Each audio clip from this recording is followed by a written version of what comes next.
Hello, you're listening to The Science of Successful Job Hunting with me, Mildred Talabi, author, speaker, and blogger committed to inspiring and changing lives in business and careers. This podcast series is all about sharing tips and techniques with you that will take the guesswork out of your job hunting. Why? Because successful job hunting is not about luck, chance, or hope. Successful job hunting is a science. Welcome to today's episode.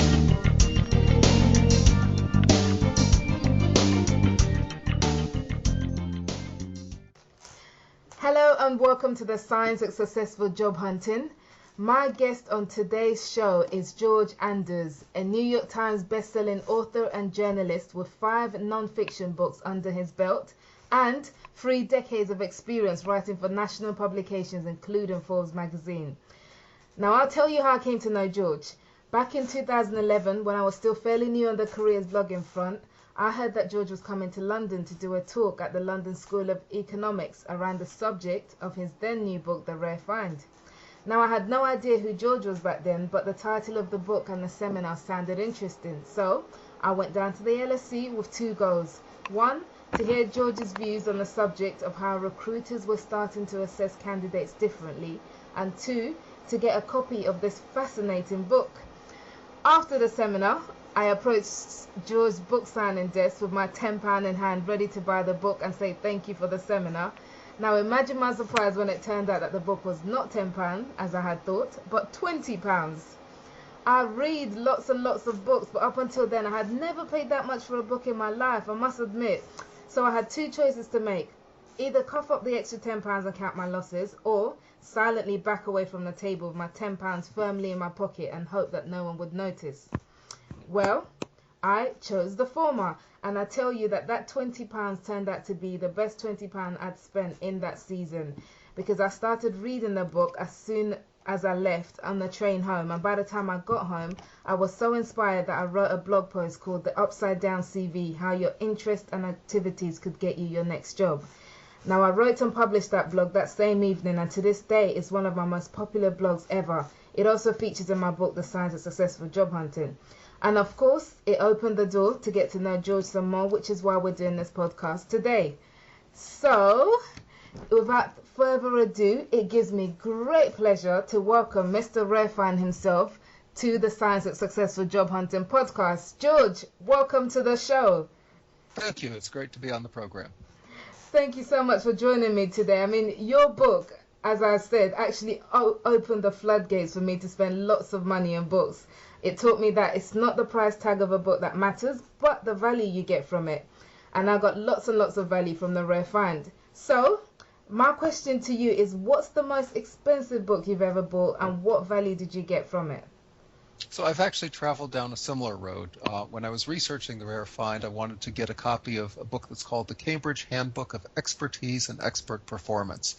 And it's 600 or 700 pages, and it's full of interesting studies and research about how to get good as a violinist, how to get great as an engineer, an athlete. It's almost any domain, what the keys are to top-notch performance.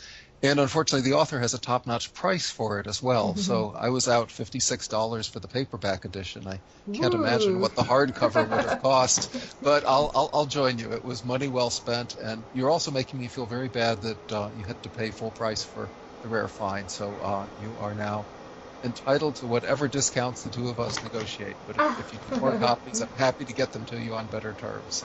Oh no, thank you. Well, I'll take you up on that, certainly. But as I said, no, The Rare Find, honestly, it was worth it. Every bit of that £20, and it really is a good book. So I've gone on to tell lots of people about it. I talk about it in different work that I do with job seekers, and today I'm so pleased I'm going to be able to talk about it with you on the show.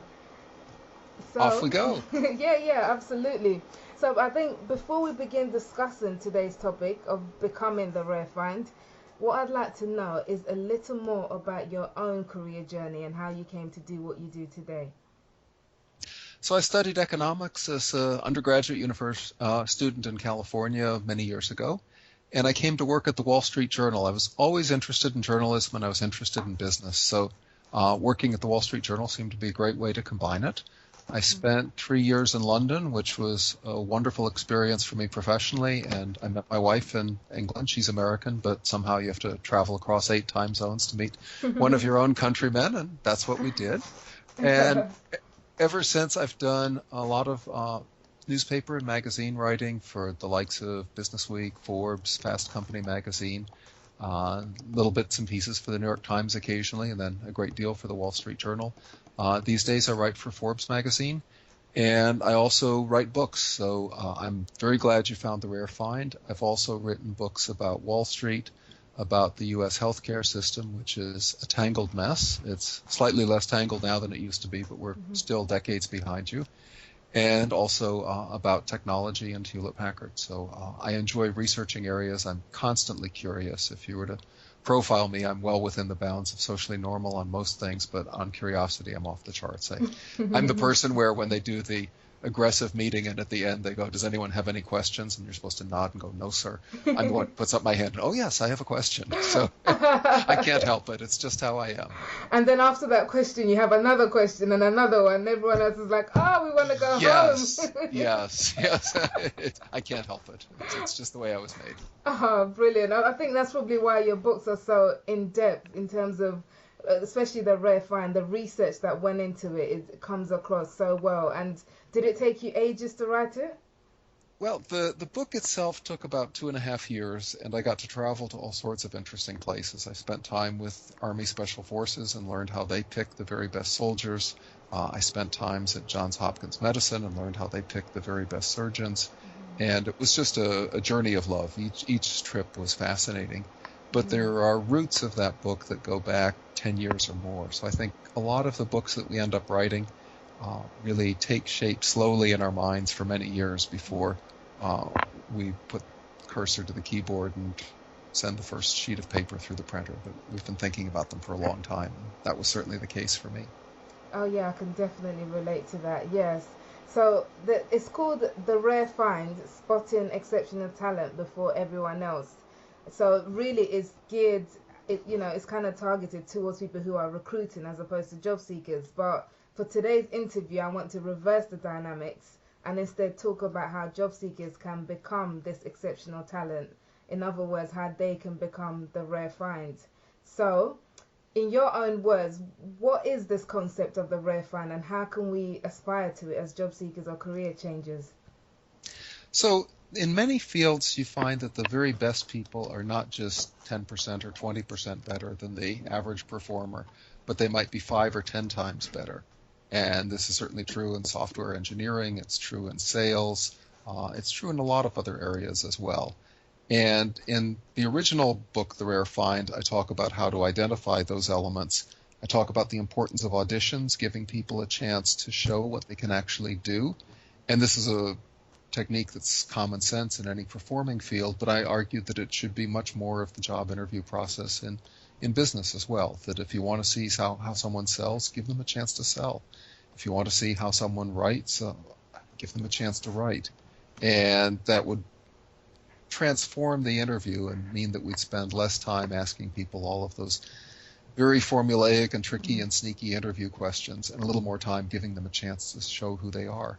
Now, as it happens, I had written an ebook about a year after The Rare Find called Becoming a Rare Find, which does exactly what you addressed. I got the same feedback from many other readers, too. If this is all very interesting if I'm hiring, but my number one concern about the job market involves my favorite candidate, me. How do we improve the odds for me? So and Becoming the Rare Find is an ebook, and it's priced much more reasonably. I know it's probably about £2 in the UK. It's $2.99 in the US. And some of the ideas, which I'm happy to share for free, the importance of the hidden job market. So this would involve situations where there's never a job listing, but someone starts to make a posting, develop the outlines of a posting that they haven't yet put up. And I liken it to searching for a good flat, that by the time you wait for it to be advertised, it's probably gone. And what you need to do is get to know whoever runs the building, talk with them, find out if anyone's moving out. And that way you'll have access to a good listing before it even goes public. And the same thing with jobs. identify the kinds of places that you want to work at, and get to know employees there, get to know hiring managers, just get to know a friend. And an awful lot of hiring is done by referrals and word of mouth. And if your name comes up even before there's an opening, that's probably the best time to do it. So I think it's very frustrating for anyone to run through job ads and wait for something and send in a CV and discover that 300 other people sent one in. And so I spend a lot of time talking about how to make the hidden job market work for you. I think lots of people, that the hidden job market is something I always tell people about as well. But for someone who's kind of, I want a job and I need it today. So I haven't got time to, build up, my networks and, beat about the bush and find out who's recruiting. Is it a lengthy process to go down the hidden job market route? So I encourage people to use volunteer activities as a way to meet people, and this can be something as simple as the traditional join a church, get to know the people in the church. This is probably more true in the U.S. than in England, but it may still work in situations. It's a wonderful place to meet people, and that can be a door opener. Any hobby is a way to do it. Civic and volunteer work, if you care about animals, if you care about the environment. A lot of times this is a way to establish leadership and to rub shoulders with people who are going to start looking out for your interests and help you build your network. So yes, you could use all your down hours to watch television or surf the internet, but if you get out and become connected to other organizations, that's a great way to have the people who will introduce you to new jobs. That's good. And since we're in a social media digital age, would you say sites like LinkedIn are good for doing things like this as well? LinkedIn is a tremendous asset. One, it's a way to do searches on people who might be the bridge for you. So I remember chatting with one person who said, I'm having trouble getting into the industry I want to get into. All I have on my bio is, my university studies, and then I worked for a while helping to run a hotel in Mauritius.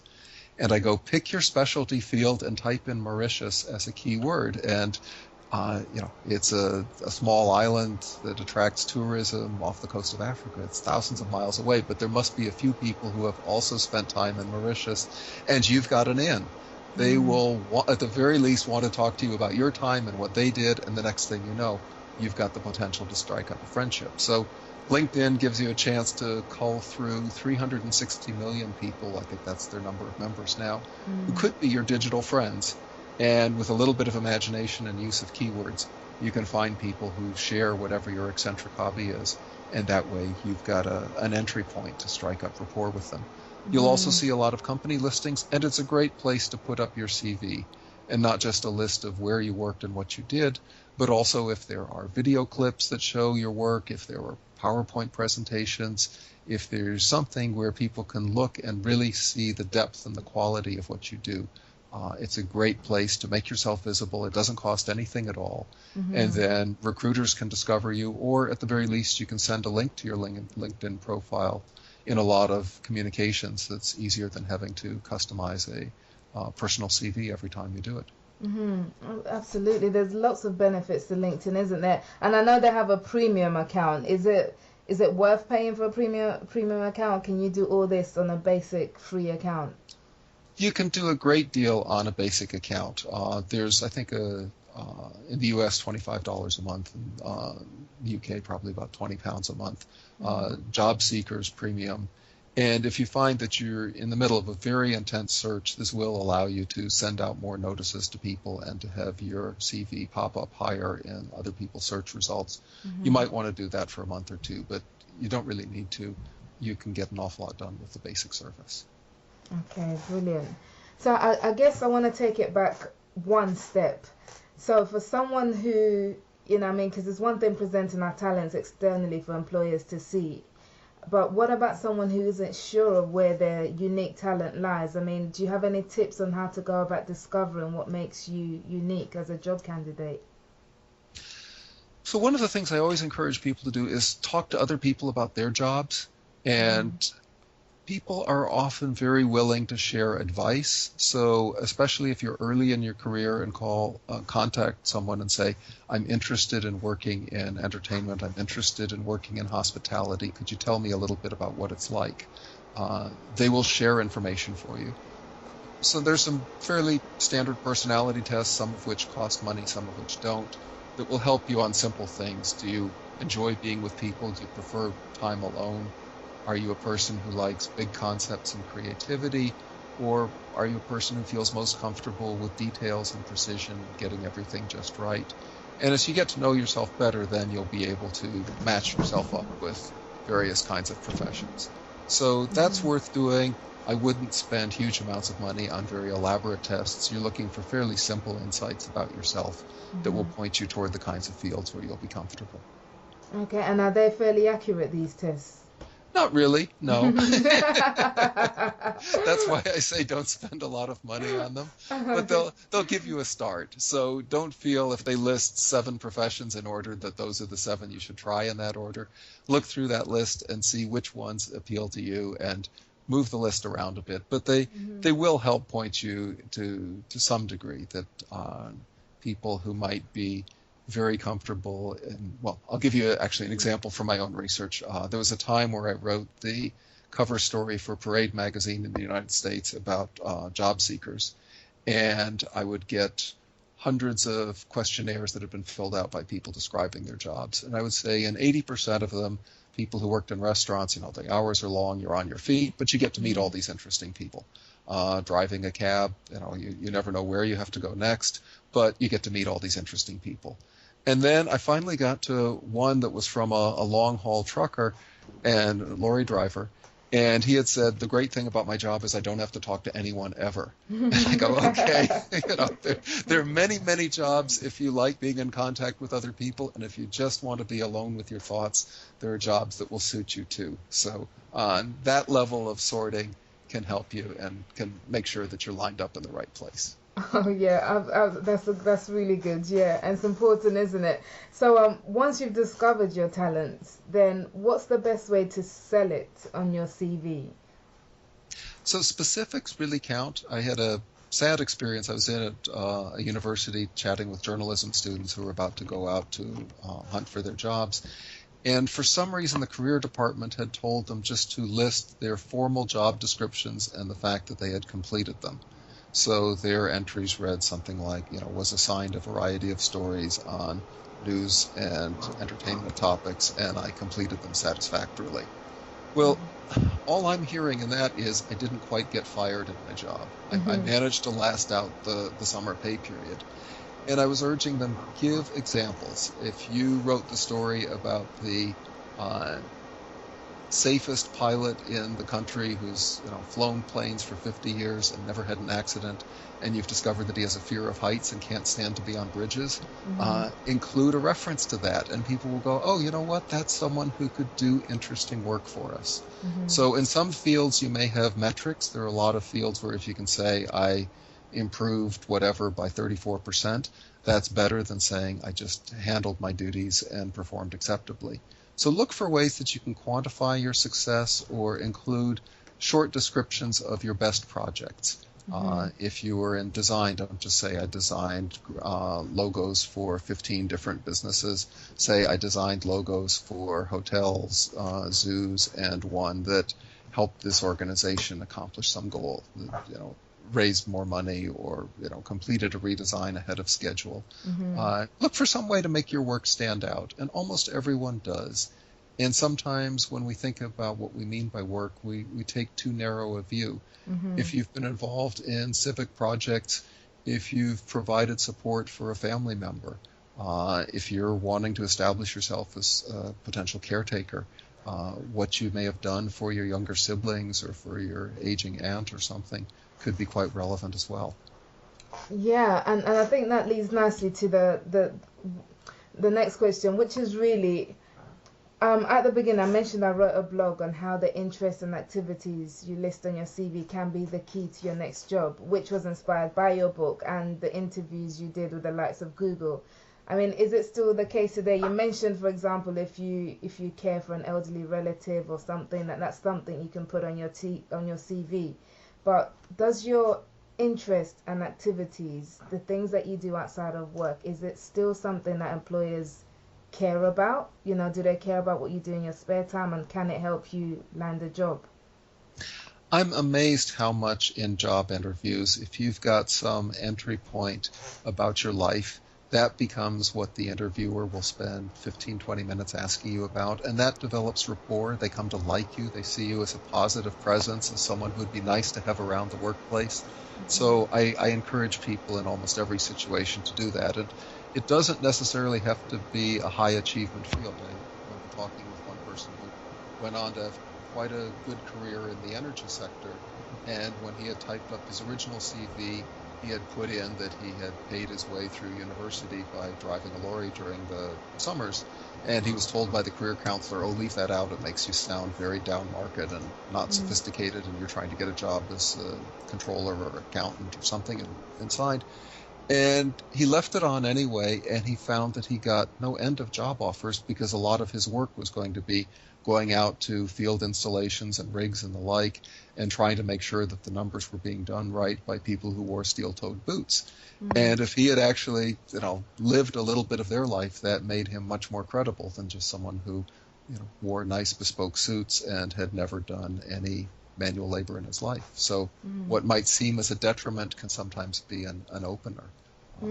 But I think the more that your CV can showcase a few of your true professional achievements and then give a sense of you as a person, especially when you're in a big stack, by the time they're reading CV number 20, CV number 40, they're all starting to blur. And if there are things you can put on yours where they go, at the very least, I'd like to meet that person, then you get the interview, and then you've got a chance to move on to the next stage. Yeah, but how do you know when too much is too much? I mean, for example, if you did belly dancing in your spare time and you put that on your CV, can that potentially put an employer off? Something like that is going to be polarizing. There will be jobs that it will certainly knock you out of contention for. There will be jobs that it will fascinate people. A friend of mine has a son who ended up working in a cigar store for a summer, and he has a law degree. He's trying to catch on to a proper corporate job, and he discovered to his surprise that some of the people he interviews are cigar enthusiasts, and they want to talk cigars with him, and that's what makes him stand out. So yes, if you've done belly dancing, think a little bit about where you're trying to find work. Certain kinds of restaurants and retail establishments, even if they never want you to belly dance, the fact that you get up in front of a crowd and entertain people could be seen as a positive. If you're going to work in the city, that's probably not going to play well, or the kinds of jobs that will play well are probably not the kind of ones you want to be in or tell your mother about. Yes. So context matters. Context matters tremendously. That's really my point. Okay, brilliant. I mean, another of the interesting concepts you have in the rare find is that of the jagged resume, or CV as we would call it here.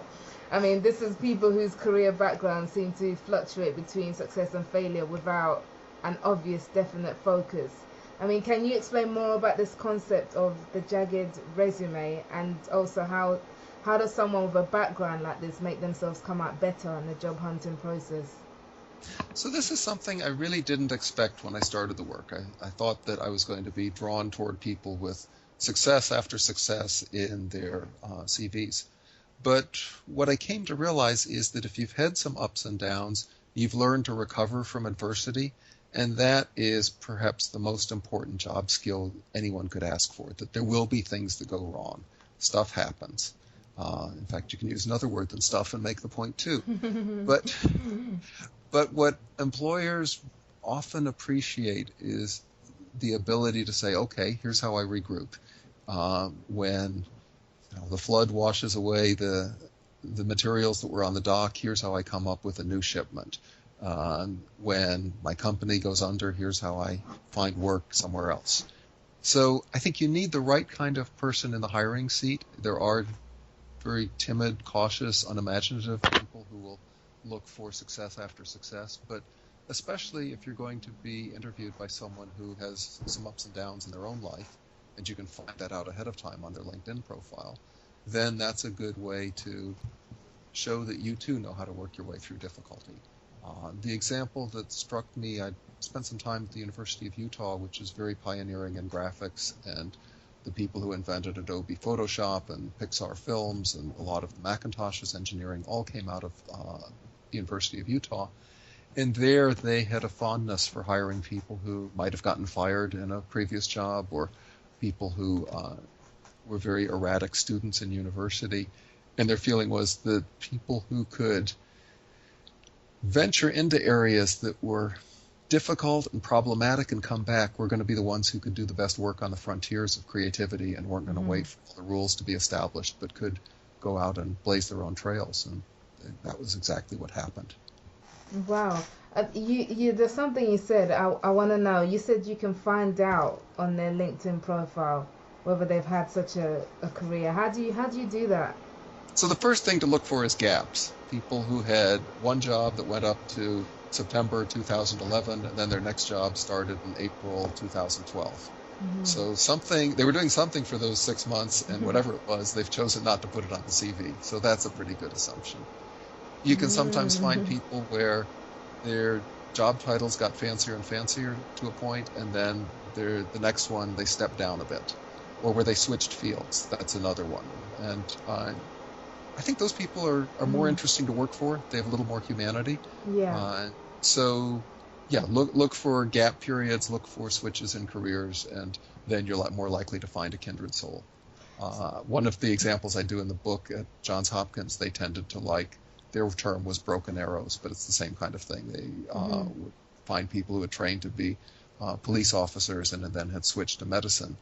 And in fact, those turned out to be enormously valuable people to have in the psychiatry department, because who understands the disturbed mind better than someone who's worked on a police beat for several years dealing with, what's criminal and what's just someone misbehaving. And the person who did all the selecting had trained to be an oboist, and then realized he wasn't quite good enough to play in the major symphony orchestras and retrained himself to be a doctor.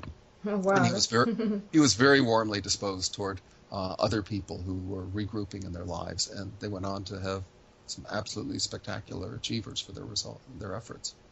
Yeah, I guess there's a right fit for everybody if you're patient enough, I guess, in your job hunting. There's a company that needs what you have to offer out there somewhere, right? And I think I would agree with you completely, and I'd underscore the point that if you can keep your optimism and your confidence, you're going to interview well. And the saddest thing is people who come in feeling defeated even before the interview starts, and who make apologies for themselves and seem unsure whether they should get hired. And employers will sniff that out very quickly. And they like to hire people who feel they can do the job. And another point is, if you don't have all the credentials, sell your willingness to learn. Describe how quickly you've learned other skills, that you are a fast learner. And if managers think about it, even if someone's perfect on day one, the job's going to change by year one, year two, year three. What you really want are people who can learn new habits and make that a selling point. That can be true for almost anyone. And there must be things in your life where you've been thrown in the deep end of the pool and you figured out how to do it, and come into an interview with a couple of those stories that you're ready to tell. Absolutely. Yeah, no, that's good. I think on the other side of the spectrum, and I'm aware of the time, so just a couple more questions. But in the book, you talk about someone with what you call talent that whispers. So this may be your stereotypical introvert, maybe, probably not, or someone who's just not comfortable blowing their own trumpet, so to speak. So how does somebody like this stand out in a competitive job market? So I think the online revolution actually has given people more of a chance to show their work in a portfolio, in YouTube clips, slide presentations, the like. So that's a way that you can become more visible. And I think some of the people who are most active on Twitter tend to be high-achieving introverts. And there's something about typing out a 140 character post that people can be witty and sharp without feeling that everyone's staring at them. So I would actually see a lot of social media as tools that give ambitious introverts more of a chance to be visible. The other category that I talked about in Talent and Whispers is people who just end up working in a remote part of the country. And if you're in London, your opportunities are endless. And the farther out you get from London, the harder it is to become noticed. And again, I think digital presence is a big help there. But make sure you're building out a network so that you know people who can get you in front of the right candidate. And sometimes it's worth coming into town and just doing a round of visits, especially set up those kinds of advice calls that I described of I'm interested in going into this field. Would you have time to show me around? And that's a good way to start to get on people's radar. So it all comes back to network, your network. Yes, it does. And I think when you look at studies of who end up being the best hires, referrals were the main way people got hired in the 1800s, and they're still a very important way that people get hired today, and it's because referrals work. That generally, if there's someone in an organization who can vouch for a candidate, they've known them for a while, they have a good sense of whether there's a cultural fit. And that's very hard to tell in a 1-hour interview. That most people who are trained in interviews will say all the right things, but you don't know if that's the life they live. So if you're someone hiring, you're eager to have referrals. And how do referrals happen? You need a network of people to connect each other. Okay, absolutely. That's really good stuff. So if you had one final piece of advice for someone looking for their next job or career role and how they can become the rare find, what would it be? I'd say be optimistic, but be pragmatic at the same time. And it's a delicate pairing. That don't undercut yourself, don't sell yourself short. If you feel that there's a big job that you'd like, go for that interview. Even if you aren't quite ready, sometimes you'll be told, come back in a year and here's what we'd like for you to be able to do. And then you've got a foot in the door. But also be willing to work your way up the ladder. If there's a starting point in an organization that you really like, come in on whatever terms and then work your way up. And that might be the best summing up point of all, is that you can always improve the job within an organization. So it's very hard to change the organization. So if there's anything that makes you feel, I'm not sure these are trustworthy people, or there's some things about the tone here, give yourself a chance to work in a place where you'll be proud to come in the doors. Wow, that's great. That's a really great way to end it. George, thank you so much for your time on today's show. Before you go, what are you currently working on and how can people find out more about you? So I'm on Twitter at George Anders, Anders, all run together. I write a lot on LinkedIn influencers, so you're welcome to follow me and you'll be able to see all my posts there. And then I'm also active at Forbes, and if you go to the Forbes.com site, you can pull up a page that'll give you my work. I just did a cover story for Forbes Magazine talking about the ways that people with non-technical skills are actually able to find an enormous number of jobs in Silicon Valley and other tech hubs, because you don't need that many engineers to write the code. You do need an enormous number of people to evangelize, to persuade, to convince, and all of these terribly exciting disruptive companies can't do their disrupting unless people feel that what they've got is valuable, and that requires a lot of sales talent, a lot of marketing and education and training talent. So even if you don't have a technical degree, there may be high-tech companies that have a big need for what you do, and I'm looking for ways to take that cover story and eventually build it out into my next book. Interesting. So is this an exclusive? We've heard here, exclusive is writing his next book. It's certainly an exclusive for the UK market, which has always been one of my strongest ones. So yes, you've got the news. You heard it here first. Well, I can't wait. And of course, there's your website as well. Is that georgeanders.com? George Anders Books. There's someone who has domain squatted George Anders, and I've offered him reasonable amounts of money and unreasonable amounts of money, and he will not let go. He's holding it for his child, who probably never wants the site. But anyway, you can find me at georgeandersbooks.com. Okay, brilliant. I will put all of this in the show notes. So thank you so much, George, for coming on today's show. It's been such a pleasure having you. Oh, it was a joy on this end as well. It's always fun to talk with you, and I hope we get a chance to do this again. Brilliant, I'm sure we will. And thank you for listening to today's episode of The Science of Successful Job Hunting. If you've enjoyed this episode, please share the link, please subscribe on iTunes, and please take a few moments while you're there to submit a rating. Until next time, remember, successful job hunting is not about luck, chance, or hope. Successful job hunting is a science. Take care. You've been listening to the Science of Successful Job Hunting podcast series with me, Mildred Talabi. Now, if you're a mid to senior level professional looking for a change in your job or career, get in touch with me at www.cvmakeoverexpert.com for help with your CV, LinkedIn profile, and much more. That's www.cvmakeoverexpert.com. Until next time, take care and happy job hunting.